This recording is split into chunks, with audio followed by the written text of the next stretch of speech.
భగవాను వాచ. నిమిత్తము మరియు నమ్రత. సేవలో సఫలత పొందటానికి ముఖ్య గుణం ఏమిటి? నమ్రత. ఎంత నమ్రత ఉంటుందో అంత సఫలత ఉంటుంది. నిమిత్తము అని భావించినప్పుడే నమ్రత వస్తుంది. నిమిత్తంగా ఉండి సేవ చేయాలి. నమ్రత గుణం ఉన్నట్లయితే అందరూ మీ ఎదురుగా వచ్చి నమస్కారం చేస్తారు. ఎవరైతే స్వయం వంగి ఉంటారో వారి ముందు అందరూ వంగుతారు. నిమిత్తము అని అర్థం చేసుకుని కార్యం చేయాలి. ఏ విధంగా?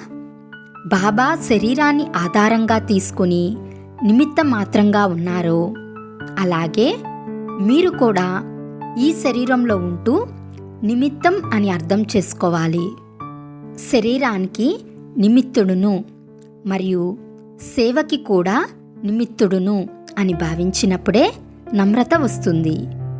అప్పుడు చూడండి, సఫలత మీ ముందు నడుస్తూ ఉంటుంది.